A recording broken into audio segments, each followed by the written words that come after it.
Next, we have a panel discussion on a very happening topic over recent years, which is influence of social media on professional visibility.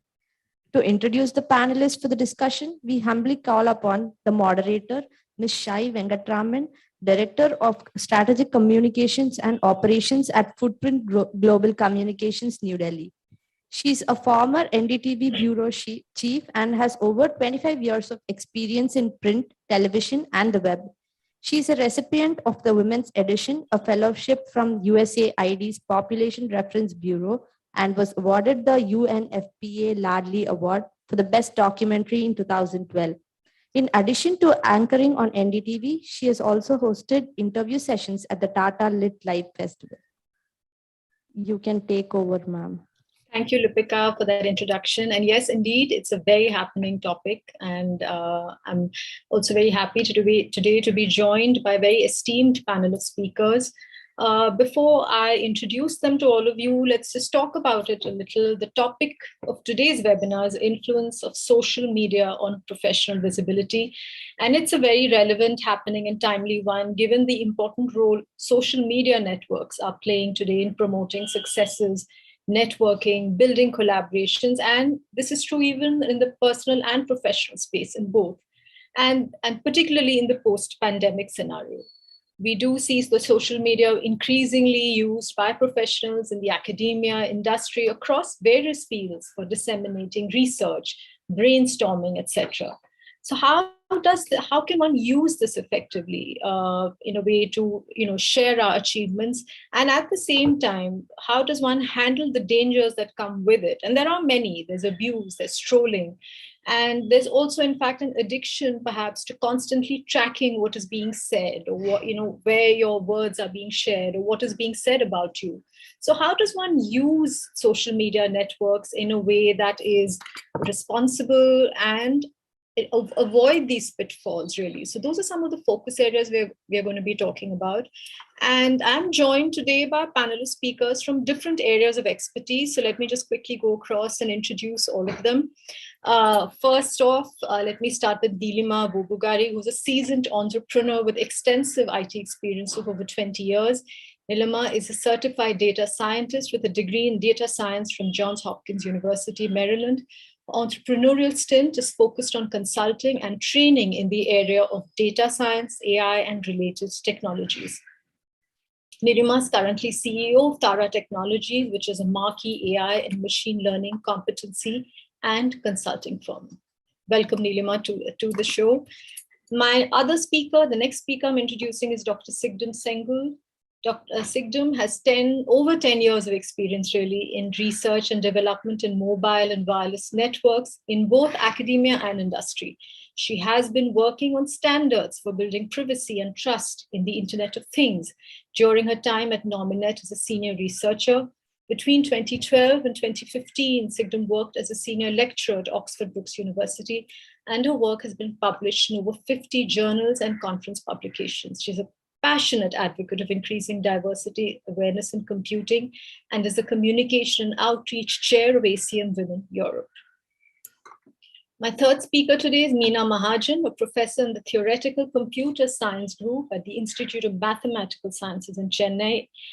She's been there since 1994. She has a bachelor's and master's degree from the Department of Computer Science and Engineering at IIT Bombay, and a PhD from IIT Madras. Her research interests encompass many aspects of computational complexity theory. She's also the editor of the international journal Logical Methods and Computer Science. She served the longest running conference in the area of theoretical computer science in various capacities since 1998, and has over 2,000 citations in Google Scholar. Bhavani Giddu is my final speaker. She's the CEO of Footprint Global. She's a senior communications professional with experience spanning over 17 years in PR and strategic media relations, and has extensive work experience with leading multinationals and some of the world's largest communications agencies in senior leadership roles. She has held senior leadership roles with organizations like GE, Ogilvy Public Relations Worldwide, IPAN Hill and Knowlton, prior to establishing Footprint Global Communications. So as you can see, we have an extremely diverse panel, women who come with years of experience, and they bring with them the experience of using social media in different ways. And they have their own unique experiences and their own very different journeys of entering the space. I also welcome all our participants. And before we start, there are some pointers I would like to share for our participants. One is, if you could please type your questions which are addressed to the speakers in the chat box. And it's possible that due to time constraints, our speakers may not be able to answer all your questions orally. So if you could, some of them will be answered by chat. And also, for interest of time, we may club some of your questions theme-wise. So we may not be able to address individual questions. That's the third point I wanted to mention. Now, before we launch the discussion, we posted the poll question. This is for our participants. And this is just really, there is no clear yes or no answer. It's just really an indicator, a discussion point for us as we go forward. How many of you think visibility on social media increases women's chances of professional success? You can answer yes or no. That's really a question answer that we want to build on. And it's like I said, perhaps no clear answer, but where do you feel it lies? Anyway, as we wait for those responses to come in, I wanted to direct my first question to you, Neelima, which is that when you had mentioned how your entry into social media really started on a personal note, when you were taking a break from your career after motherhood. At that point, what attracted you to this space? What was a particular forum that you used and why? Actually, when I've gotten into Facebook, that was the social media that was available. It was in 2008.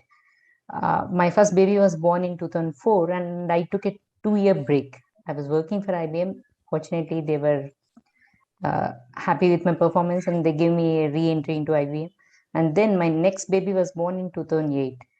When my first daughter was born, I was happy with my motherhood, definitely very happy. But when I'm with my baby, enjoying her, enjoying my motherhood, I'm definitely very happy. But the time when she was sleeping, I was always feeling very bad to myself. Why did I do so much of an education? I did my graduation in engineering, and those days getting into engineering was a tough job, not as easy as it was now. And I felt very bad. So when I conceived the second time, I said, this time I'm not going to stop my career. But my experience of the 2-year gap after I took a break from my IBM, it was a little tough and challenging sometimes, especially because I never took a break. From the time I finished my graduation, I was into college, and all my friend circle were mostly on the professional front. I mean, all my networks were also in the professional front. But when I'm a mother, I had to take care of my baby, right? That is a different journey altogether. What sort of food to be given to the baby? For every tiny little thing, I was only calling up my mom. And whatever she suggested, I went with it. Maybe her knowledge was also very little. Probably, I'm just giving you an option. Because the reason I tell you this is, when I gave birth to the second baby, my experience was better than the first one. Because I had experience of taking care of my infant for 2 years. And then I started interacting with people at home, that is the homemaker woman, who gave me many hints. But it took time. So the second baby, when I took a break, I said, I'm not going to stop my career at any cost. But again, I will interact more with the homemakers. I was in an apartment complex like now, but yeah, even then I was in an apartment complex. But I never went out and I spoke to people because I never had time. I was only focusing on my career and stuff like that. I said, okay, I'll talk, but I didn't have time. So then I found Facebook to be very useful. So basically so in a sense, Facebook came into your life, you would say, at a time when you were really looking to engage, but were limited by your personal circumstances. So it was really an avenue to connect. That's really interesting. And in fact, if I could just take a break before I go to Cigdem, which is at 94%, that's the response. 94% voted yes to social media, saying that social media has a lot to do with increasing your professional visibility and success. Cigdem, with you too, you used Facebook really as a means to connect with high school friends. And that's how you said your entry into social media, in a sense, started. And that, in fact, you started using Twitter professionally almost 4 years later, and that came from a work request. What took you so long what kept you from exploring social media, in a major way professionally for that long? Yes, I've joined social media like Neelima in 2008, Facebook. Before then, there was Orkut. I don't know if you remember. I was definitely intrigued with being connected to people, but I think I considered the social aspect of it more strongly, thinking that those platforms are there to socialize. It's representing my social life. Even if I had people there from my professional network, that's a place where we didn't discuss work basically, but more connecting in a social level. And then actually 7 years later, I've joined Twitter, and I didn't plan to use it that much because I feel being on too many platforms kind of divides you into too many people, being too many people, and it's impossible to keep up with all the platforms at the same time and be active on them at the same time. So when I joined Twitter, I wasn't planning to use it too much, but then I changed works to an industry position where in my group, Twitter was the main platform that everybody communicated on their professional work, and they disseminated what they've been doing, and it was expected that you did the same. So that's why it was kind of a peer pressure to be on Twitter and be active on Twitter. And eventually I started seeing the power of it as well. And I kind of divided my life into Facebook for social and Twitter for professional, and LinkedIn also active as a social platform. Recently, LinkedIn is also being used more and more like a social media platform as well, not just a place where you post your CV and it's dormant. So I started using that for a professional purpose as well. So, Meena, in fact, you were someone who sort of withstood or stayed away from social media quite a bit and not succumb to the pressure. And in fact, you mentioned how your deeper engagement in some way has been forced by the pandemic. At a time when everyone is looking at social media networks as this go-to place for exchanging ideas, collaborating, what keeps you a little wary and still a little off it? So the short answer is that I have not really felt the need, but maybe that is something that I can elaborate on more. So various social media platforms came about well after I was into my career. In fact, I even got my own email ID at the time when I had finished my PhD. So I did my PhD still in paper and pencil and postal mail mode. And we had ways of coping with this and getting all the information that we needed. So one by one, as various platforms appeared for socializing, either at a personal level or at a professional level, I was curious to see how this could change things. But I was not, since I had not felt a gap in the way my work was proceeding, I did not feel the need to jump into it myself. I was willing to watch how things would go with others and then decide whether to join or not.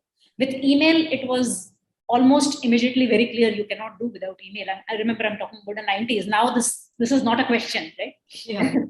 But at that point, yes, I remember when Gmail first came. At that time, I already had my work-based email ID, imsc.res.in, and Gmail was something completely optional, and there were addresses being handed out. Somebody has 50 IDs that they can send by invitation to friends. So, but I got an invitation, do I really need this? I mean, of course, now I use Gmail, but at that point, it was not even clear that something like this is needed. Right. So I was willing to wait and watch and see what is required, what is not. So I had the opportunity to see how other people used Facebook. And quite frankly, I did not see any way in which it would benefit professionally. That is something that I still have not seen on Facebook. WhatsApp is something also that I am a extremely limited user, that too only in the last couple of years. And professionally, I still do not really see that there is an advantage to it. There is a social advantage, certainly, in terms of keeping in touch with large groups. And I completely buy this argument that if you are not at a personal level at ease and comfortable with where you are, it is going to impact on your professional work. So the ability to connect quickly with your family and your friends, if that is improved by being on WhatsApp or on Twitter, by all means. But as a professional necessity, it was simply not there, and it is still, I still do not see that need. But you also said, you also asked me about, in the pandemic, have I felt any change in this process? In my views on this, a little bit of change. So what has happened, of course, in the pandemic is that all our professional networking events have moved online, like this particular event, which earlier would have been a lovely in-person meet. Yes. So these events are online, and in particular, I'm a theoretical computer scientist, which is almost like a mathematical science, and I used to go to lots of conferences and workshops where, of course, we give talks, we present our research results, but there's also a lot of professional networking which is happening outside the talks in the conference halls. And suddenly, in an online format, where is that going to happen? Online, you're giving talks and people are listening to talks, but there is also a socializing aspect, which you would miss out. So in the online events that I have attended, there have been, apart from the Zoom or Teams or Google Meet sessions for the talks, there have been socializing channels set up on things like Slack and Discord.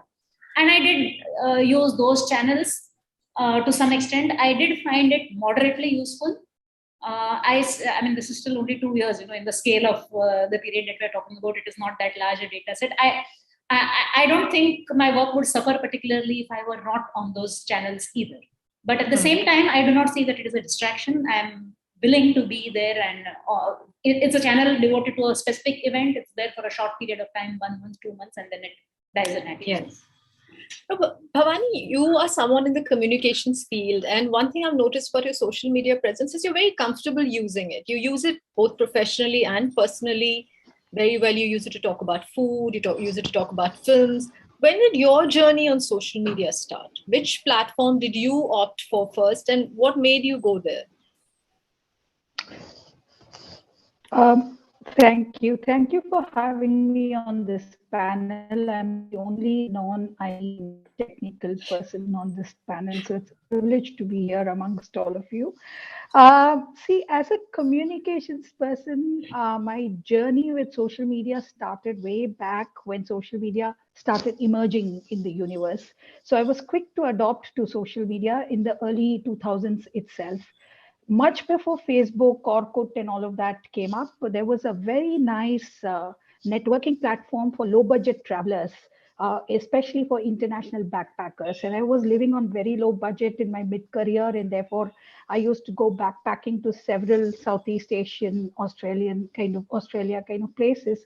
And therefore, for me, connecting up with people through that platform became very interesting. Finding friends for travel, for company, for travel became very interesting, and networking. Therefore, I've met some really interesting people way back in 2004, through the platform called Couchsurfing. Now, of course, those platforms have become very shady.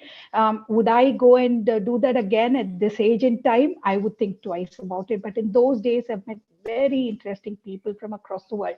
That was how social media started for me. And then LinkedIn more for professional reasons. It was very, important for me to be on LinkedIn because I had to be noticed. I had to be visible. I needed to get all the right opportunities, etc.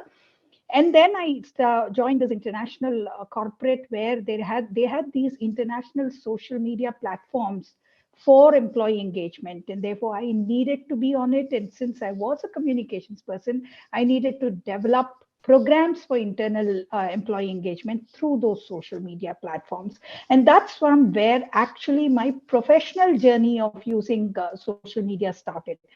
Then I got onto Facebook, and then to Twitter, and then all other platforms. Today, I use, like Cigdem said, I kind of segregate my social media for different reasons. LinkedIn, purely professional. Facebook, purely for family, friends, and stuff like that, which is where I post a lot of fun facts and things like that. Twitter is the most interesting platform for me. It actually sucks up a lot of my time, but I get a lot of information from Twitter. I get a lot of fun from Twitter because if you follow the right people, it can be a great platform to unwind after a long, hard day. And that's the way that I kind of segregate the social media. And social media, actually, if you look at all the platforms, they start off very well, but then it also starts to get worse with all the trolling and everything. So I now kind of restrict myself to very selective social media platforms.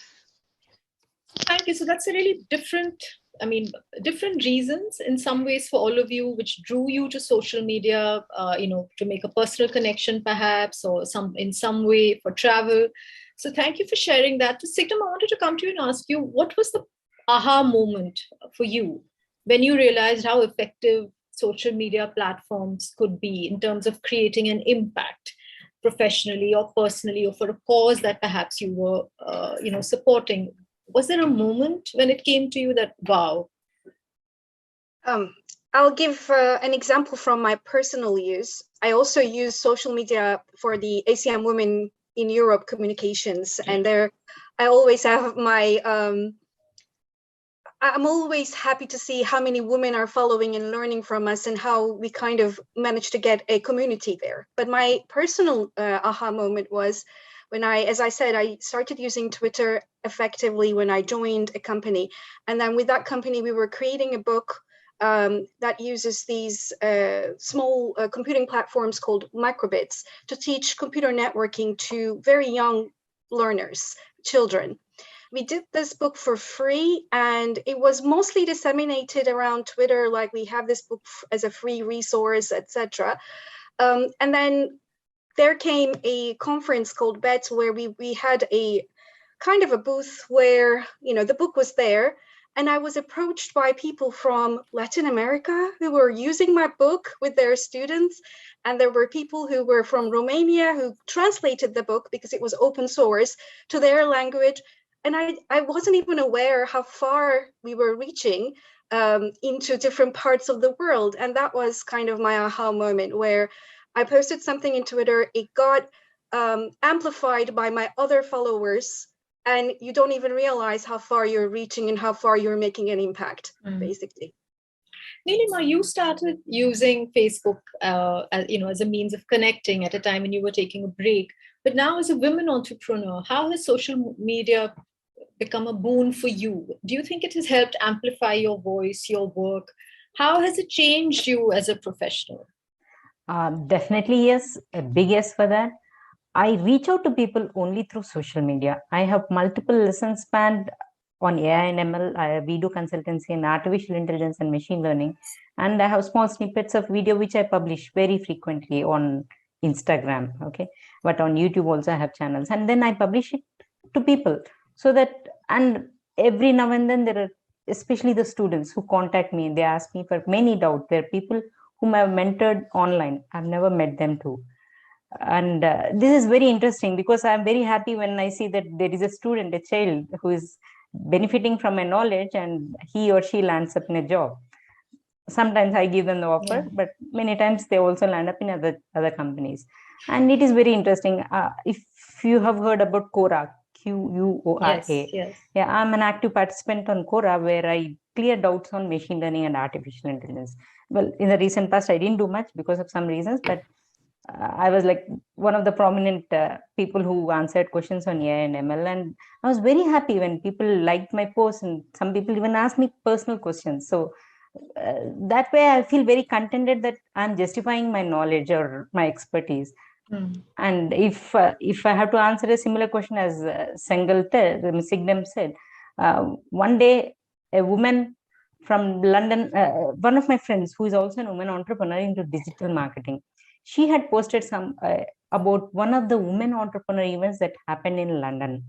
And I liked it. I just commented on it, saying, "Thank you, Pavitra," something like congrats. I said, "Congrats, Pavitra." And then the women entrepreneur events manager contacts me from London. She says, she has looked at my profile and she says, they are looking at women entrepreneurs who are into AI and ML. Wow. I was delighted.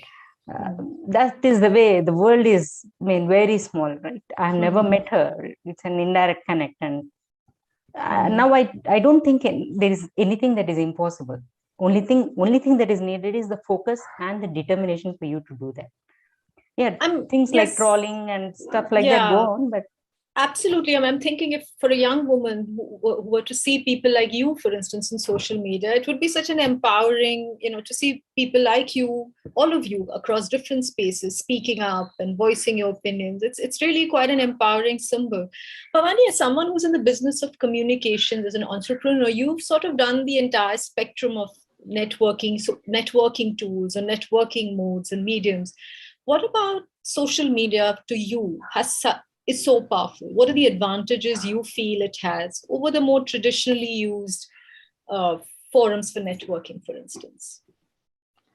I think social and digital media, I think, is the future of communications. I think the traditional platforms of communication are fast disappearing, especially with the younger generation. I think it's all online, digital, social, and whatever's emerging new media. And I hope I can catch up with all those developments. But I think it's very, very important. Professionally, it is very important for women, especially, to be on social media, to get noticed on social media for the work we do, create opportunities for ourselves and our businesses, especially small enterprises like mine.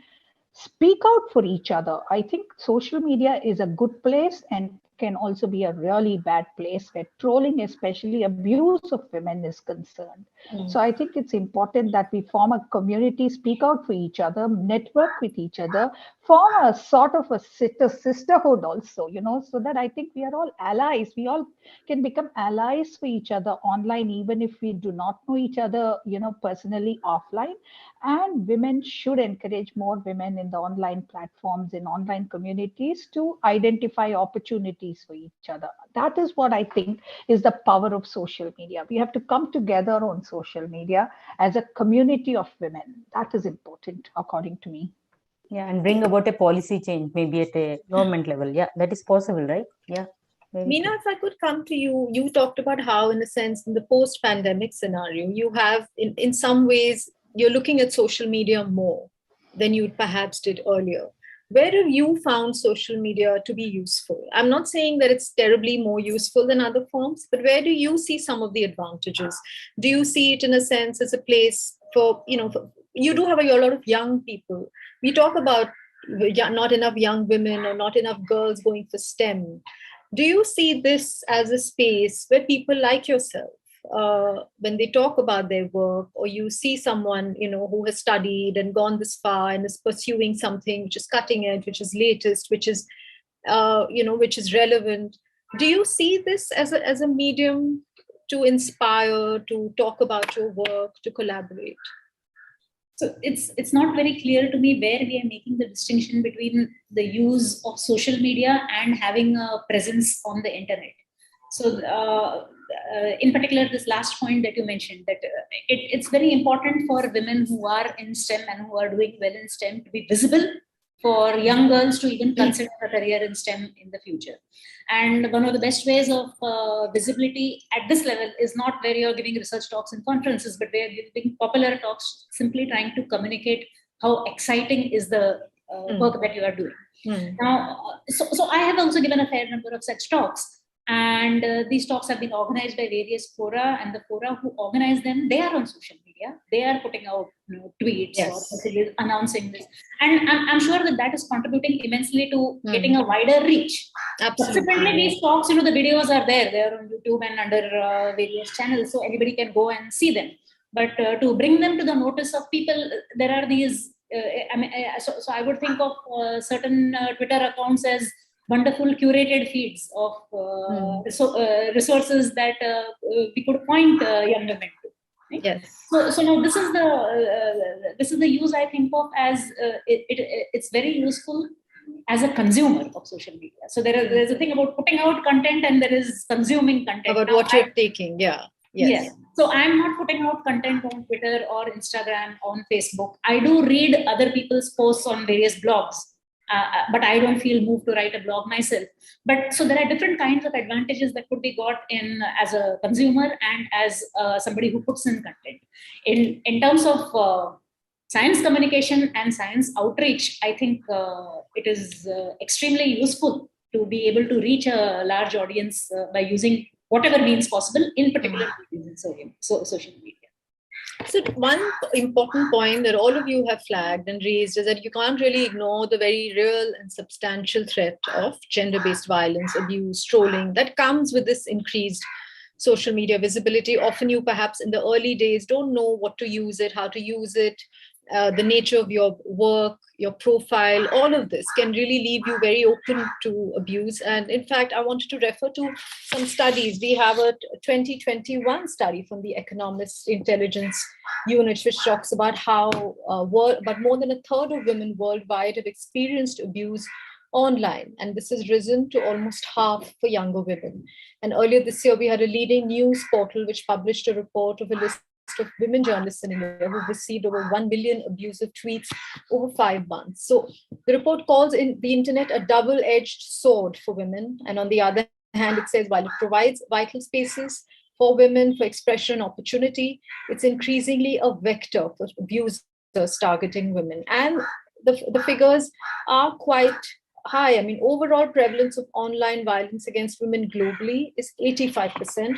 With younger women bearing the brunt of it. 85%, as I said, have experienced harassment and online violence. And this is a study by The Economist, which covered 51 countries and surveyed over 4,500 women to develop a credible measurement of the global prevalence of online violence against women. What are some of the key findings? One is that women in countries with long-standing or institutionalized gender inequality tend to experience online violence at a higher level. And while still in the early stages of development, some countries are planning or implementing regulation strategies and directives that seek to address online abuse against women, and that without urgent action, these attacks are only going to continue. Which leads me really to the next poll question, which is, how can we protect women on social media and make these spaces safe for them to engage in professionally or personally? Again, these are the various choices we have up on the screen. One is strong redressal mechanisms must be put in place by social media platforms. 2, dedicated policies for violence, abuse against women on social media platforms. 3rd, implement laws specific to cybercrimes against women. And 4, promote transparency on how content is monitored. Is it any one that you think will be more effective? Again, this is open to all our participants to answer. I encourage all of you to participate. What do you think is, or what are the top 3 which according to you would be effective, in terms of preventing this or controlling this violence against women?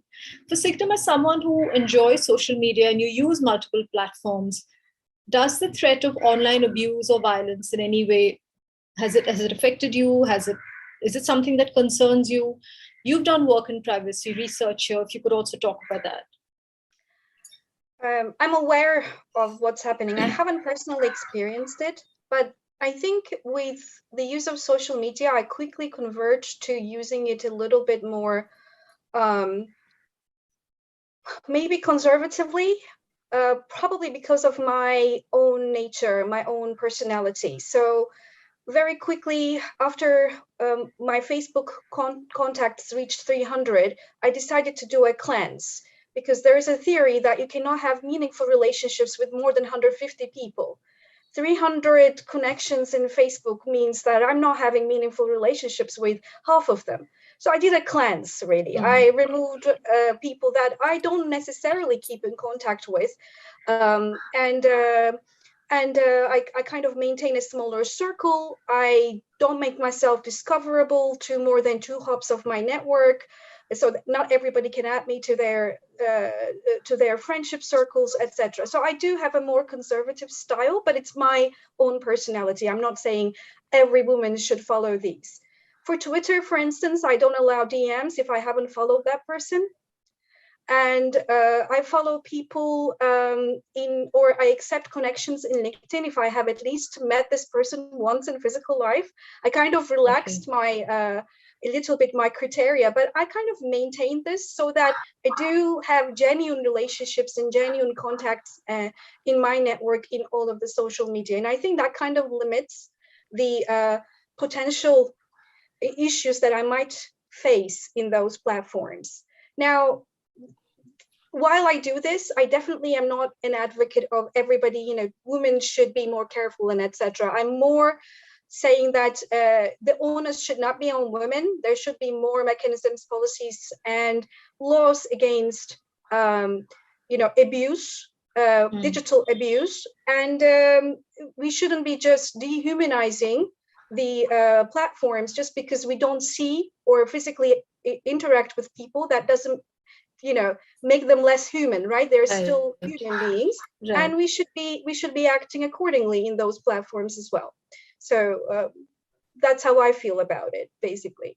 So an interesting response really to our poll question, with pretty much over 55% of participants voting for all four. So clearly you really need a mix of strategies or a mix of approaches to address this very real threat of online violence. All four steps that were placed have all received over 55% of the votes. Bhavani, if I could come to you, which is that are there some topics or issues that over the years you've just simply don't talk about on social media? I mean, have you sort of made a list? Is there a list in your mind of issues you simply will not get into? So yes, I do have strong opinions, and social media becomes an easy place to go post strong opinions. But then over the years, I've learned that certain opinions, especially in the recent times, can get you badly trolled, or the abusers will be after you. So therefore, I have kind of toned myself down on what I would respond to or react to, and what I would not, and what I would ignore online, but will have a strong opinion offline, and put forth that opinion offline where I know I will not have abusers coming after me unnecessarily. So yes, over the years, I've definitely toned that down. In fact, just the other day, I was thinking about what I've posted when Facebook throws up memories every morning, what I've posted 10 years back to 5 years back to what I do not post at all these days. There has been definitely a shift in how I express my opinions on social media on what matters. The second is, like the others also said, I think it is very important that there are policies and mechanisms to monitor online abusers and strict action taken against that. People should know that there is action taken against them. But unfortunately, in most cases, when those people who are putting policies and mechanisms and who are supposed to be monitoring the law, the law enforcement, etc., they themselves become sort of, online trollers and abusers, then, I do not know how far this will go. But most importantly, the entire thing doesn't lie with the government itself. I think it's important for the platforms themselves to have mechanisms to monitor and pull out those online abusers, because I see them coming back in various forms. But to answer your question, yes, there is trolling. I'm careful. And I would also advocate that it is important to be careful what you post and what is being said as shared as opinion on social media, because this can become a big threat for many women as well. And that has to be, women have to be also cautious of what is being posted. Neelima, you've talked about feeling more vulnerable as a woman on social media, and that you have, over the years, limited your presence on certain platforms. You mentioned Facebook, in fact, when we spoke, that you were not so active on Facebook for some things as you were in the past. So do you also put a lot of thought into what you will post where, what you're going to talk about where, on what platforms will you take up certain discussions and debates and pursue them, and on and certain platforms where you simply will not go down a certain road? I mean, without giving away too much, could you talk about what are some of the boundaries you've set? Yeah, all my professional achievements or whatever, even if it's a video on ML or AI, I post mostly on LinkedIn, and I give in the form of tweets also. I give link to my YouTube video in form of tweets, or anything related to AI and ML. I prefer only LinkedIn and Twitter. But on Facebook, I am part of a couple of groups, ML AI groups, wherein I post it, but I have limited my posts on Facebook, because Facebook, sometimes unknowingly we put something personal. It can be anything about achievement of your child, and that leads to something else. I've actually experienced a response like that 2 or 3 years back, and then I said, okay, this is not a platform for me to be here right now. So yeah, but even now my presence is still there on Facebook, but not as much as it was before. Whatever I do, I see that it's mostly targeted onto AI and ML, when I help people pick up knowledge on AI and ML. That's it. Or anything related to technology, which will be helpful for people who view it in a technical front. Meena, what would you say to women who are in different roles which require them to be visible on social media platforms, as say science communicators? They have to engage even when they may not strictly want to, but their role requires them to be there, to be visible, to talk. What are some of the boundaries or steps do you think they should keep in mind? Do you, for instance, feel that maybe they should not waste their time talking about issues which don't relate to work? Is that something that you can do? What are some of the ways one can do it responsibly when you're required to be visible? Yeah, so I mean, I'm a very strong advocate of separating the professional and the personal, and especially for somebody who is explicitly saying that they really do not want to be on social media, but their work requires them to be. Well, in that case, when you are on social media, you restrict your presence there purely to work-related stuff. And I would not even think twice about this, and I would also strongly recommend others to follow this. That if you are using a channel because your work requires you to, then of course you use it in the way that is professionally required. So right now, for instance, at work, we use email, we have our web pages. We are not required to use WhatsApp also for communication. But if we are required to, then I would probably completely separate out where I'm doing my personal chats and where I'm doing my work-related chats. And I believe that one cannot go wrong with this. To what extent it will actually help. So yeah, we cannot be constantly second guessing where there may be a threat coming from, and that is not the way to proceed. We do not want to work in a climate of fear. So you do what you have to do because it's part of your job. You do what you enjoy doing because you enjoy doing it. And if there is a clash between the two, then you just separate out the two places where you're going to do that. So to me, it's this is what I would recommend: separate out not necessarily separate out the fora, but separate out your presence on the fora as a professional person and as a person. This is one question I'm going to ask all of you, because we all, when we started with social media, made mistakes, stumbled and fell.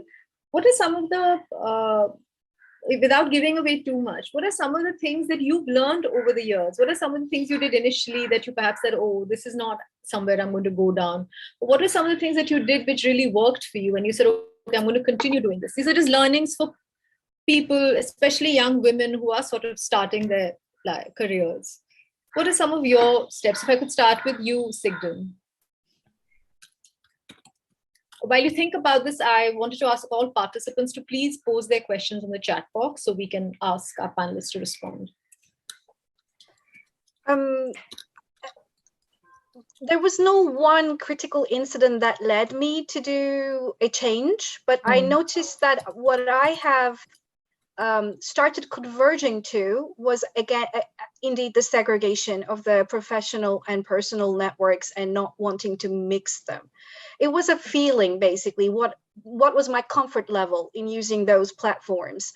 And then I also, again, as I said, I was adding people, everybody who I vaguely remember as acquaintances and etc., and accepting everybody's requests on Facebook. And then I realized I have this bloated network where I don't have any genuine conversation really. So I kind of again converged to a smaller network. But I don't remember myself policing what I say, etc. On the other hand, I understand that people might be, especially in certain topics, can have very much polarized views. And again, I think a reflection of my character, I try to approach those as a more neutral ground, and I try to understand the other person's point of view. And when I engage in those conversations, I stop when the discussion, stops being useful for either party, right? So there is a reason to engage in those conversations when there are polarized views. You're in one range and the other person is completely opposite, and then it stops being useful for either party for seeing each other's point of views. And that's where I kind of accept the differences and agree to disagree and move on from the conversation. I would do the same, I think, in my, if this was a physical face-to-face conversation as well. So that's what I do. I try to think about how I normally behave with people in presence and try to replicate that behavior online as well, and not fall into the trap of how easy it is to chat away, basically, and do a bit of more reflective interaction with people. So Neelima, if you could also answer that, and I also wanted to pose a question to all of you that's come up from one of our participants, Dr. Janet, which is, how can we manage our social media accounts? Is there a key to it? Cigdem, maybe you could answer that, and then I can take that to Neelima. How do you manage it? So I do different strategies for my personal and professional use. Again, for ACM in Europe, we do have a service that we use that kind of allows us to post to different accounts at the same time. So you can create a post like Buffer, for instance, and then you can tweak it for the different platforms at the same time. And that helps us a lot because it's really time consuming and bothersome, basically, to go to every account and do it separately. So we do use these consolidated account management systems. I started slowly using it for my personal use as well. If this is a message I'm putting out for my professional networks and I don't want to go and write on Twitter or in LinkedIn separately, I would use the same service to post one message into those platforms. And I find them very useful, basically, because it allows them each message to be tweaked according to the social media platform, while the core of the message is the same. Okay, so Neelima, what are some of the early mistakes you made? And if you could also talk about what are some of the ways in which one can manage social media accounts? Probably one of the early mistakes I made was I was very excited of Facebook. As I said, there are many options for me to learn new things, and I was very excited. If the same scenario comes now, maybe with Facebook, even if it is something new that I'm learning on Facebook, I'll not be so excited. I think this is all part of life. I mean, you learn something, but again, you cannot fully trust it, is what I say. Go with your hindsight. You learn it, take the knowledge, and then think about whether to use it or not. That is what I feel right now. And coming to how to manage social media, as Cigdem was mentioning, even I use Buffer for any post that I think I have to post it on multiple social media because I'm an entrepreneur and I have to spread my company news or maybe a video, or especially the news on the company. I use Buffer sort of. There is another platform which I don't remember now, but Buffer is a platform which I've used quite a bit. But I just post it there and it gets published on multiple other platforms. But the other thing, not just the social media, especially for the students who are watching this, it will be good if you can have your presence on platforms like Kaggle and HackerRank. They're not social media platforms, but having your presence there, technical presence, because all of you are from the STEM side, right? So it will be good for your presence. You know what? In this aspect, I would like to add one more point. Whomever I'm recruiting, at first I'll look at their social media presence, Shai. How much active are there on their LinkedIn and Kaggle? So does that put you off, or does that?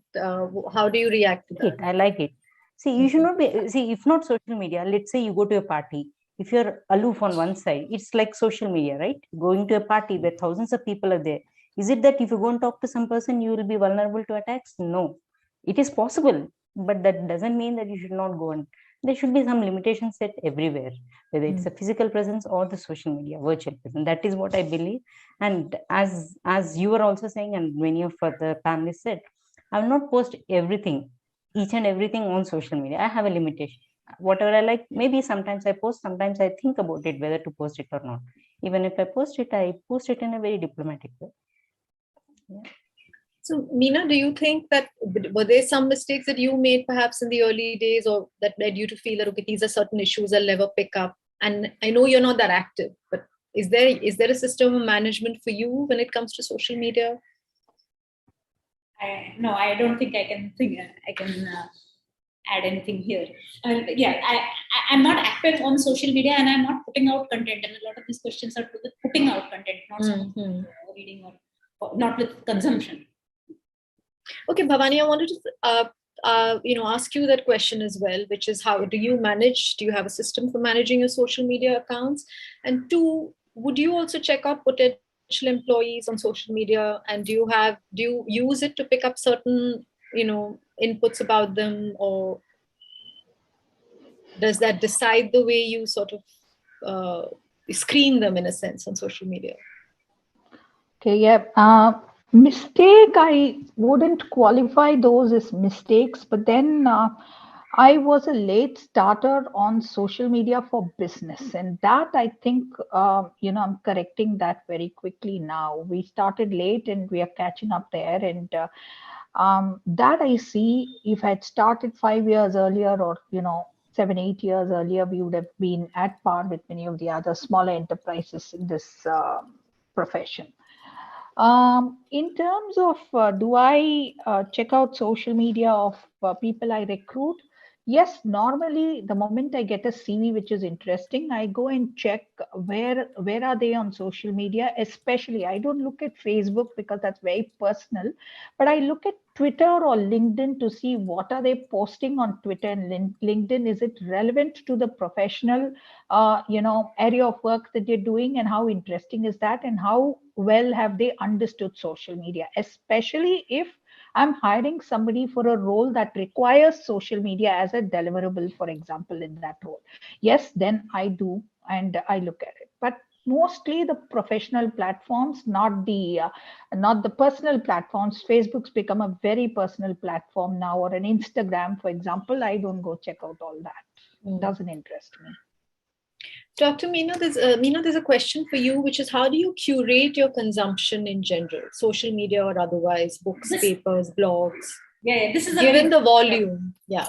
Yes. So this is certainly a completely non-trivial question. So Neelima, thanks for asking that. So fortunately, so the area in which I work, for instance, I work in theoretical computer science. Within that, there is a subfield, computational complexity. In computational complexity, there are maybe 4 or 5 people who are leaders, researchers, who also have maintained active blogs and post at a reasonable frequency. So one of them was a person whom I knew, whom we had invited to our institute, who had given a talk, Lance Portno, and then he started a blog, and we heard about it through our word of mouth network. It was like obvious that I would want to read what he's saying on his blog, and he was talking complexity theory, which is directly related to my work. So that's a blog which I automatically started following. A few years later, so 2-3 other blogs. So in complexity theory, I think right now there are 3 blogs that I follow. I'm not even sure whether there are many more, but I'm not actively going around looking for them. So what happens is that a blog which I've already decided is good and worth following, like I said, in complexity, there are currently 3 that I do follow. If there is something really interesting happening on another blog, then they are going to point to it. That's the way these networks grow. And so occasionally I would read a post on some other blog because it was pointed to from here. If I find it interesting, then I may scroll back and forth on that other blog to see the other posts on that blog. And if I find, say, 40% of what I have read interesting, I may add it to my feed. But very often it happens that there is a one-off post there which I like, but the rest is like not really relevant, or it's repetitive. I've seen it before, so it's not interesting. So right now in the list of blogs that I follow, because there's obviously so many out there, and there's no way I can follow them all, I have a kind of segregation. There are 3 blogs which are to do with my research area of computational complexity, which I follow. There are another 4 or 5 blogs in theoretical computer science, the larger area. So in theoretical computer science, there are many, many more blogs, and I have to pick which ones I want to follow. And the first 1 or 2 were again word of mouth, where I knew the person, a very well-respected research leader in the community, and I started following the blog.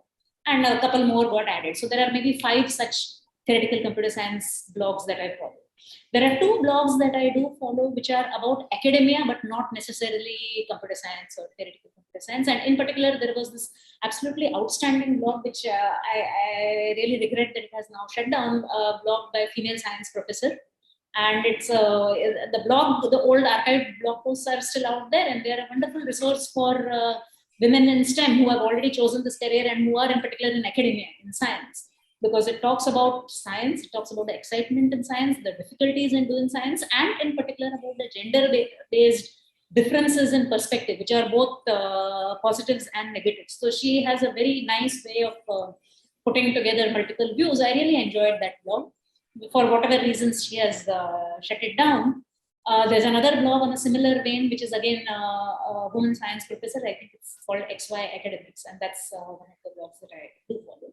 So these are blogs about academia, and in particular, I have just picked out these two. Occasionally, so I do look at their blog role, and I occasionally look at some other blogs that they link to, but I don't follow them actively. So from a professional point of view, the number of blogs that I follow is less than 10. Some in computational complexity, some in theoretical computer science, and some in academia.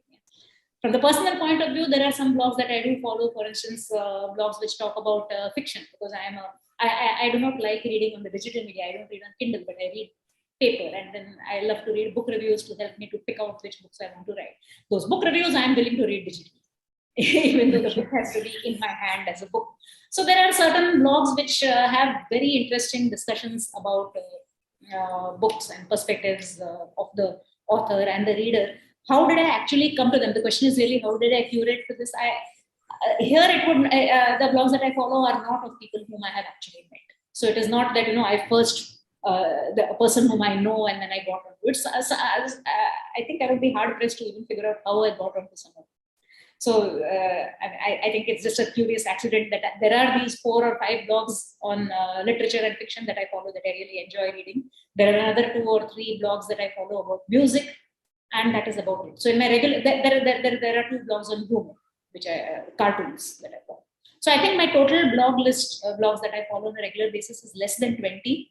And the professional part of it has been picked very carefully, because I know it can, there can be a lot if I am willing to cast the net wide, but I think it is diminishing returns. So keep it small, but then the small list is meaningful, small and meaningful. Maybe you can share a list of the blogs, in fact, that you follow, Meena, for our participants on the chat box. We have a question from Meena Samantri, and this is for both of you, Cigdem and Neelima. Neelima, maybe you could take it up first, which is how important is it to understand the algorithm of social media platforms for the amplification of your posts and tweets? Well, I don't think it is needful at all for you to worry about the algorithm behind the social media platform, in my personal perspective. At first, if you really want to go for it, what is the reason that you want to post on a social media platform? If you're looking at the digital marketing front, yes, it's good if you understand the algorithm. If it is a simple post and you are worried about simple likes and not dislikes, of course, likes and comments, then I don't think you have to worry about it. But again, if your objective is to increase the presence of your post in a digital marketing perspective, or maybe if you have a company going forward, you will have a company, right? Maybe you will become an entrepreneur. It's possible. In that perspective, understanding the algorithm is good, but you will not have access to the algorithm. You only have to understand the algorithm by probably some blogs, following some blogs, and understanding it by your own sense. You have posted it on so and so date with so many tags, so many hashtags, or maybe you've tagged someone else, things like that.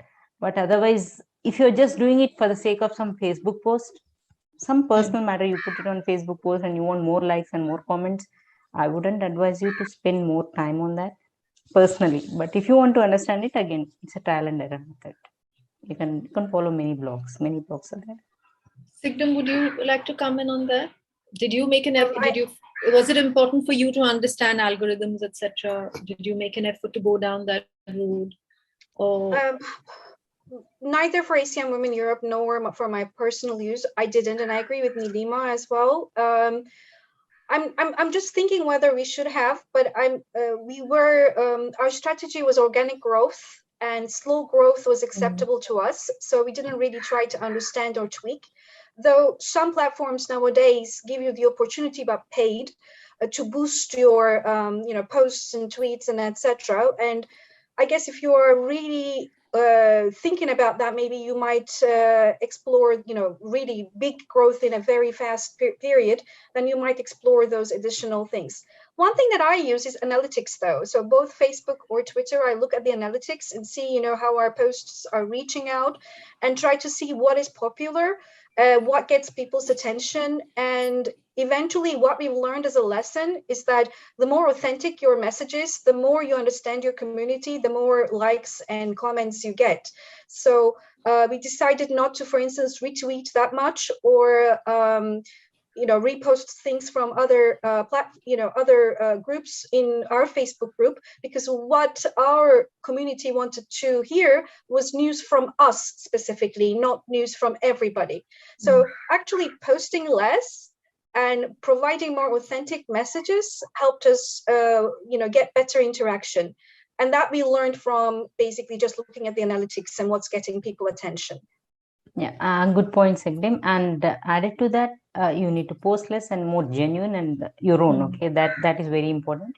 Not or added to that, the frequency at which you post should be persistent. In a sense, if you say you post one post every day, let it be one day, one post per day, or maybe 1 week, weekly once. That's also okay. There's no hard and fast rule that you have to post more for you to become more, for your post to become more popular. So consistency is important. Maybe weekly once, that's okay. But see that it's only once a week. Yeah. You're talking about all platforms. Yeah, all the social media platforms. Just to add to that, the consolidation platforms we mentioned, like Buffer, they allow you to schedule posts as well. So you can schedule a post, so that if you have to do this, especially because of a professional responsibility, there are tools that make it easier nowadays to be consistent, persistent in those platforms. Is there a danger, though? This is also a question which has been posed by one of our participants. Is there a danger of it becoming an obsession? I mean, for a lot of people that you keep checking, has someone responded, has someone retweeted, has someone shared my post, who likes it, who hates it, who sort of has got into an argument with me? Is there a danger of it becoming an obsession? And what would your advice be for the younger generation in terms of you not getting addicted to it? Bhavani, if I could go to you with that question first. Yes, social media can quickly become an obsession. Actually, when I started on Twitter, it consumed a lot of my time. It was extremely addictive, and it could also trigger a lot of emotions, mostly anger when it got abusive. And that's something that I had to manage personally. And then over a period of time, I realized that Twitter can be very powerful when you want to follow. If you follow all the right handles just for fun, for joy of being there, and also network better with professionals. So yes, it could be a difficult, it could be addictive. It could consume a lot of your time, and we need to learn to manage it. Most importantly, unemotionally. I think not getting trapped into that, who's liking my post, who's not liking my post, who's amplifying it, who's responding to it, and then wanting to react to every response.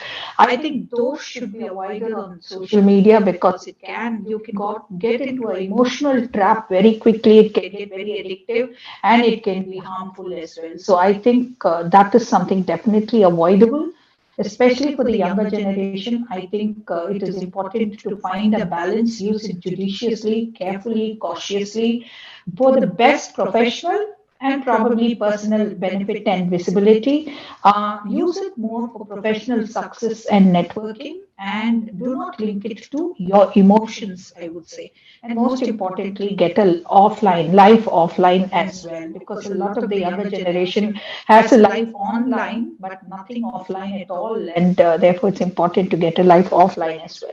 That's what I would say. Get a life offline. That's sage advice. Cigdem, would you agree? Do you think there is a danger of making these reactions, these likes and shares and comments very central to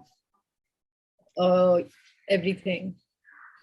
Actually, at the beginning, maybe when the platforms were a novelty, you're checking who's liked my posts and who retweeted or who commented. But then personally, that novelty wore off for me, and I basically think about what is my intention when I'm posting in those platforms, and then do not worry about the rest that much, basically. And again, I kind of do a more summarized checking with those analytics tool for the professional purposes, just to see what's happening. And that's kind of checking in a summary way, and not necessarily being on that platform every day and worrying about who liked and who disliked and reacted to my posts. I guess I completely agree. Having a very busy life offline kind of limits how much you can be on those platforms as well. Neelima, would you agree? Was there a point, especially when you started using social media in the early years as a means of connecting, where you felt you were relying on it too much, perhaps, to connect, or you were depending on it too much to hear from people? Is that something that concerns you, say, vis-a-vis your children when they go onto social media actively? Really, I was not so addicted. I'm using the wrong word maybe, but I was not very addicted to it. But yeah, when I post my baby's pictures, I was looking for how many people have liked it. Yeah, that obsession was there, but now my children are more independent, and so I don't really care about it. I was never obsessed to social media, but I have used social media to connect to people virtually, and then I had a physical interaction with people. So my presence has broadened or widened very much just because of social media. The first 2 years after my second baby was born, I said I can't go out. I mean, I can go out, but yeah, I did not spend more time going out to office because I quit my job. I focused on entrepreneurship, but my baby was infant baby, so I had to take care of her also. So I had very limited time to go out and meet people in person. But after around 2 years, then I was surprised when people suddenly put a mail to me and said, "Hey, Neelima, I've seen your work." And that way, slowly I've gotten into physical corporate network. So I have used social media for the benefit. But yes, as Miss Bhavani was mentioning, you get obsessed quite a bit. You get obsessed. Yeah, as I said, when my baby's posts were there, I was checking, hey, how many people have liked it? Later, I realized you should not go with the emotions. So much by what That's people all are virtual, saying. not physical. Yeah. So that's okay. Meena, Now, I wanted to pose this question to you, which is come on our chat box, which is that do you sometimes feel that too much of social media hype creates mountains out of molehills, and equating the worth of a content to the number of likes is doing more disservice to science and technology than it's helping? I totally agree with the initial part that very often social media is creating an amplification, mountain out of a molehill. But I have not seen it so much in my own area of work, and I do not know whether it is a serious problem instead. It's, there are a lot of subjective views which do get amplified and are then misinterpreted in mischievous and malicious ways. But the way science proceeds, I feel it is not. I have not seen particularly vicious ways in which this has created a barrier.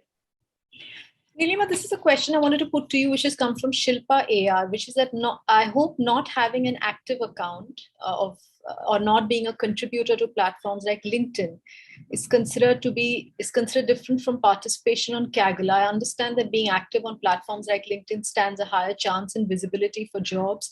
But do any of you, actually it's open to all of you, do any of you consider that as a strict criteria in shortlisting a person with a developer-lead technical profile? Neelima, if I could begin with you. Yeah, sure. See, having a profile on LinkedIn is definitely helpful, but you having a profile on Kaggle is much more helpful. If I have two profiles, one on LinkedIn, one having only on the LinkedIn, and the other one having presence both on LinkedIn and Kaggle, very actively present on Kaggle, I prefer the guy or girl who is on Kaggle. Just because, see, there is a contribution where you impromptu put and you're more passionate about technology. There is no one who's forcing you to do that. You have to be active on Kaggle. It's all technical, and there's nothing where you buff about and like on Facebook. It's not something where you post anything related to your personal stuff. It's all on the technical front. So having presence in Kaggle, definitely I would advise you guys or girls, you have to have presence on Kaggle. If you think Kaggle is difficult, go for HackerRank. HackerRank. Okay, HackerRank has very simple competitions, and it uses the concept of gamification also. So you get more motivated and passionate about technology and competitions like this. So once you get used to HackerRank, you can get into Kaggle.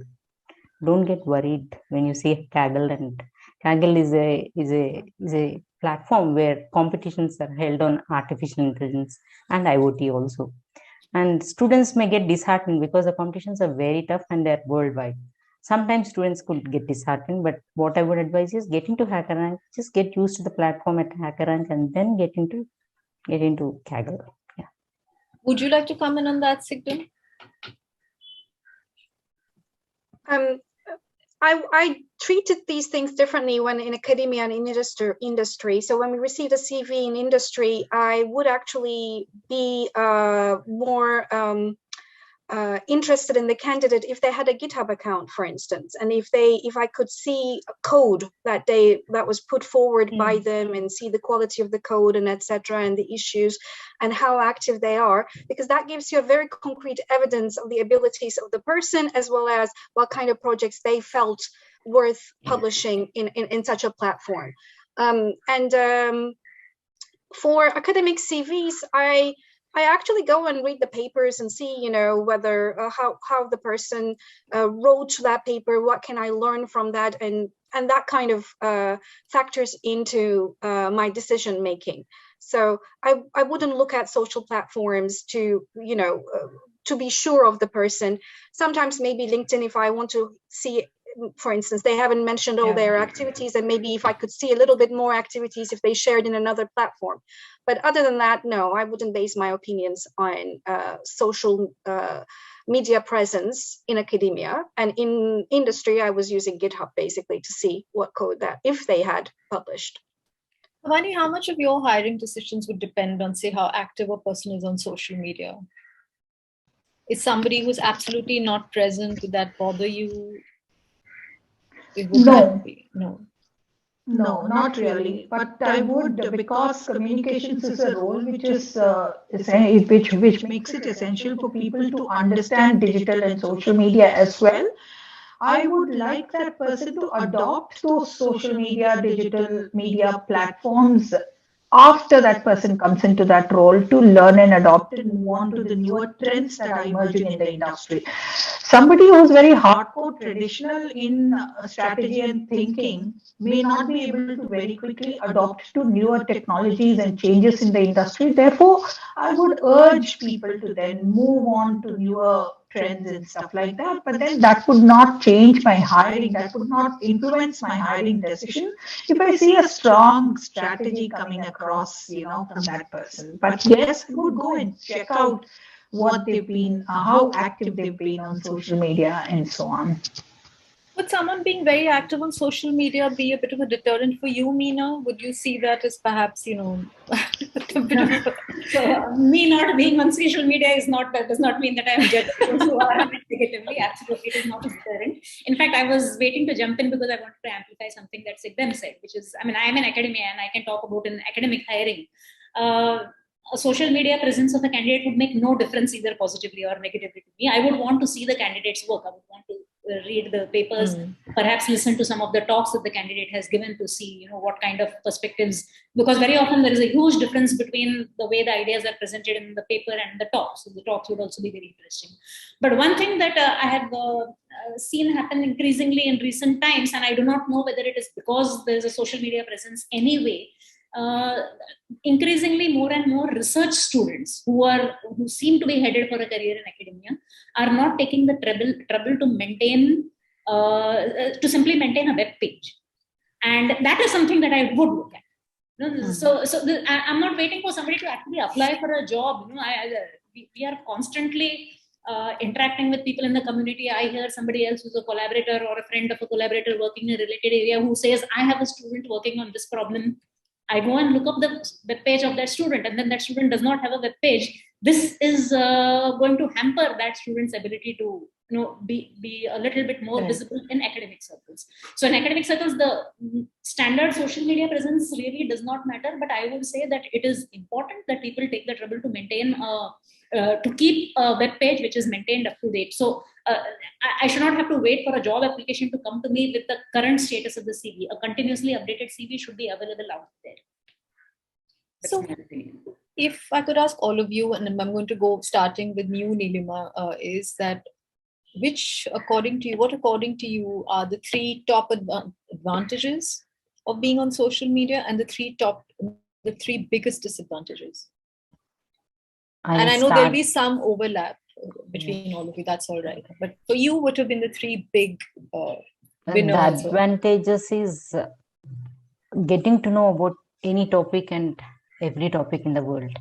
Not every topic, I know there are some topics which are very much away, but and how is it, what is discussed on it, that part, and reaching out to people, spreading the word, especially spreading word. If you want to do something, I think a decade or maybe 2 decades back, it was very difficult to think about what to do.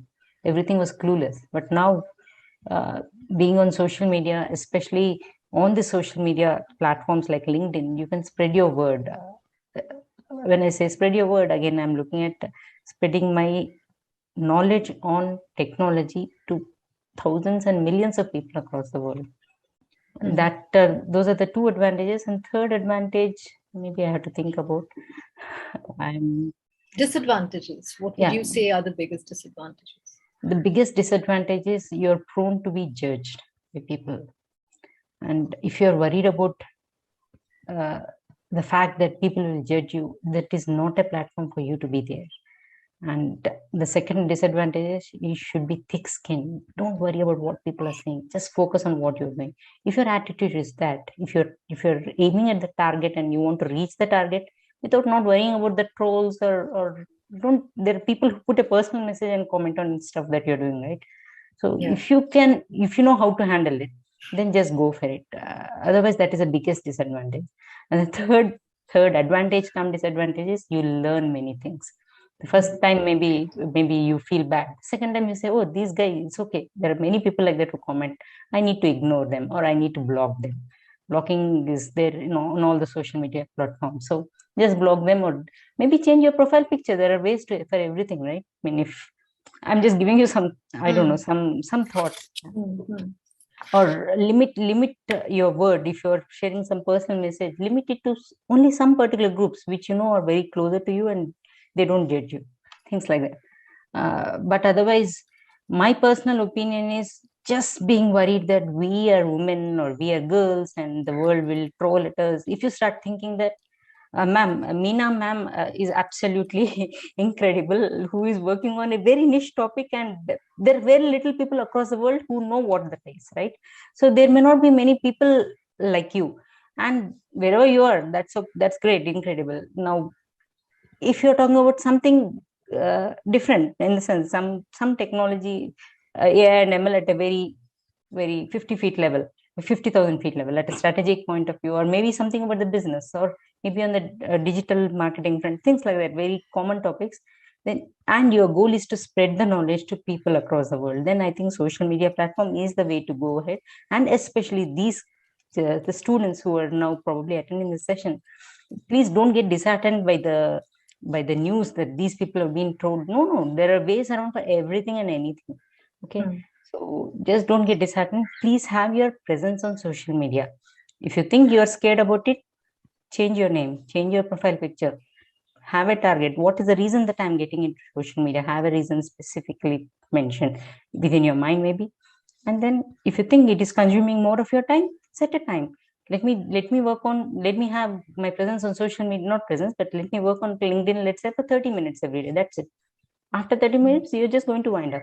Keep your mind under your control. Nothing is going to stop you from doing anything in the world. That's it. So I would beg and request and whatever, and say, don't get disheartened. This is the way to go ahead in the world. Okay. If you say you are going to be shying, you shy from social media, you can't survive. Okay, Cigdem, what do you see as the 3 big advantages, 3 big disadvantages? And you don't have to have 3. It's all right. I was thinking about these, and the advantages and disadvantages I came up with are very linked, almost the same, 2 sides of the same coin. So one advantage I see, the ability to make connections to people who you would not have normally the chance to. But then the disadvantage is thinking that those connections are always genuine or real connections. They need reinforcing, like in physical life, to become or turn into real connections. Just because somebody followed you or connected you on Facebook, that doesn't mean a real connection. The second thing is the ability to be current on your interests, finding groups that share the same passion, learning from them, having this knowledge exchange. But then there is the disadvantage of information overdrive, and curation here, as Meena says, is very important. And some people were asking, how do you curate content so that you get a little bit of control over the information overload?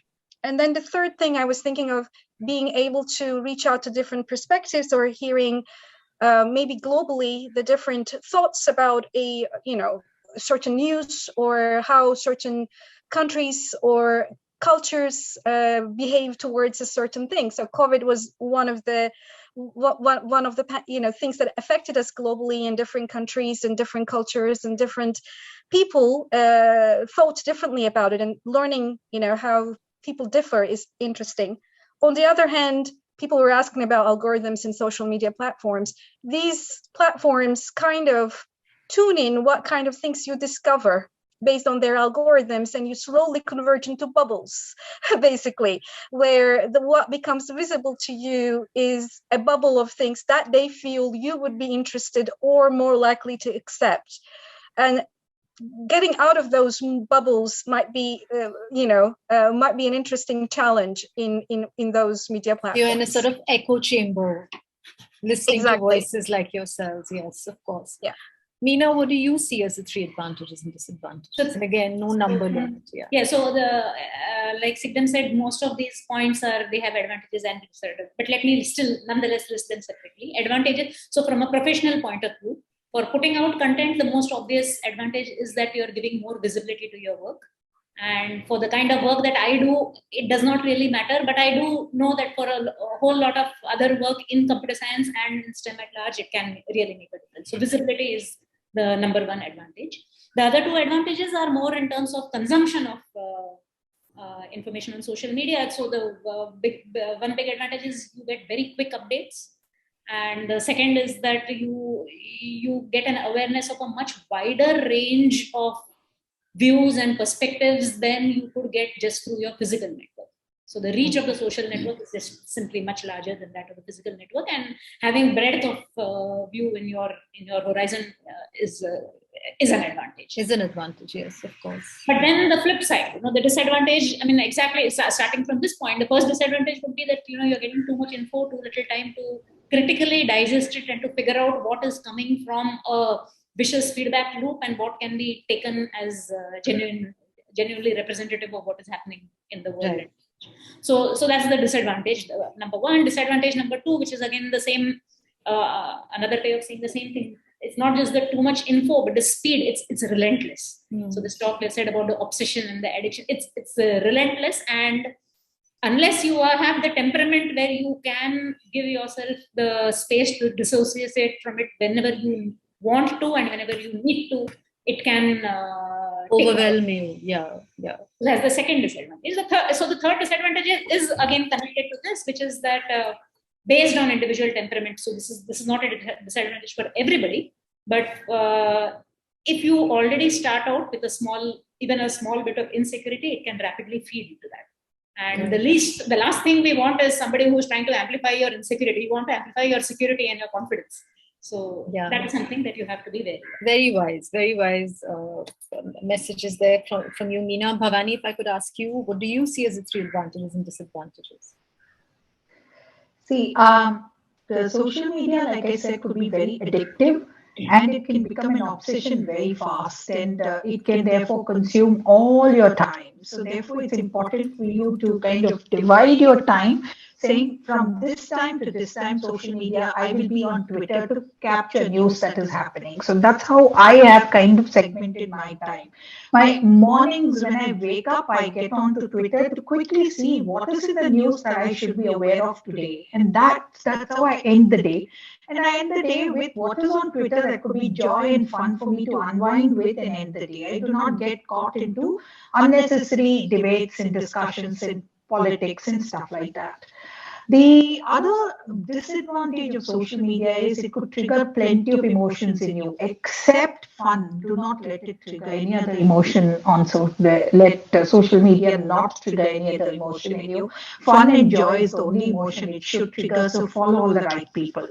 In terms of advantage, I think there are plenty of advantages that I have myself benefited from social media. I've got a lot more visibility as a professional, which would have been impossible because I never get the time to get out of my office and network with too many people. So therefore, that's a big advantage, very good for networking. Women should form a community on social media. That's an advantage I think we still haven't explored. Women should form a community.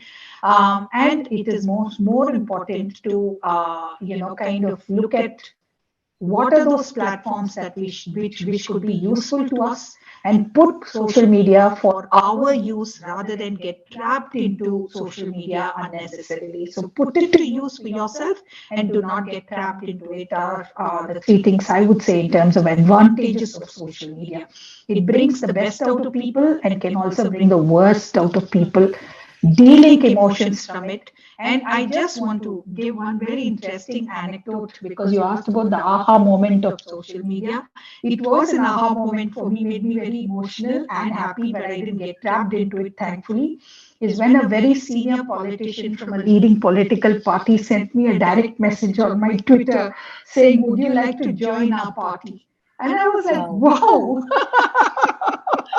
And then I was like, no way, thank you, but not yet. I'm not ready for it. Nobody knows me. So those are those moments you should be very careful about. Thank you. Thank you. So I have time for very few questions actually, but there's one which has come from Shilpa AR. If you could answer very quickly, is, are there any groups or forums on social media I can join to understand and get involved in white papers and other relevant publications? If there is one thing that you could all share.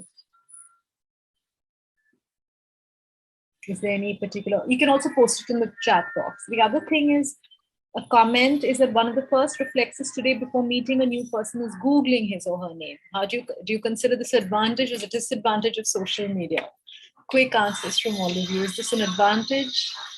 I didn't hear the question clearly. Sorry. One of the reflexes today before meeting a new person is Googling his or her name. How do you consider this as an advantage or disadvantage on social media? Can I go first? Yes. It always prepares me for the meeting. That's something I always do. I Google, I find out who's this person I'm meeting, and it always helps me prepare for the meeting, for professional meetings especially. Okay. Meena? I also do. Okay. Yes. So I do find it useful, otherwise I would not be doing it. Cigdem, what would you say to that? The first question about finding academic papers. Nowadays, I'm in a kind of a network in Twitter and etc. where people talk about, oh, this is what came out recently from my group, and they tweet about it or they would put it in LinkedIn. So that's how I discover, what my network is up to. But for a wider, I guess, still searching in Google and in the categories of areas that you're interested in and looking at scholar.google.com, for instance, or ACM libraries or IEEE libraries are the best way to discover existing work. For the other one about Googling, I do it, especially not the person, but sometimes the company as well, what the company is doing or the research group is doing, because it's, I find it as a sign of respect for the person who I'm meeting to become a little bit informed about what this person's or their work interests are, so that we can have a effective conversation, basically. Okay. Neelima? Very quick answer. I'm sorry, we are running out of time. So sometimes I Google, but my perspective does not change because, you only put a part of it on your LinkedIn profile, right? You don't put everything of yours. So my perspective of anyone doesn't change by their social media presence, because I know in and out of it. I know how the algorithms also work. So you're a seasoned person on social media. I don't know if you can give me that. All right. Thank you all so much for participating in this. I'm sure any young person, young woman, particularly starting off her journey in social media, would have learned a lot listening to all of you. Very useful learnings there, very useful warnings there, very sage advice. Thank you so much. And thank you all to the participants for joining in and for posing some really interesting questions. Thank you, Shai, for moderating it so well. Thank you. Thank you. I Thank you, enjoyed it. Shai and ACM-W for this wonderful event. I think many of the participants have learned many more things and they have their own perspective again. Definitely thanks for giving me this opportunity to hear. It's nice meeting you, Cigdem, Meena, and Likewise. Yes, thank you. Likewise. Thank you, Cigdem, Meena. I would have a Neelima. LinkedIn request sent to all. Thank you for the invitation. I really enjoyed, and I learned from my fellow panelists as well, and from the participants' questions. So it was really a useful learning experience for me as well. Thank you. You have a lot of messages in the chat box. So, Okay. okay, bye. This was an informative discussion and it will surely make an impact on all of us. Thank you, panelists, and thank you, Ms. Shai.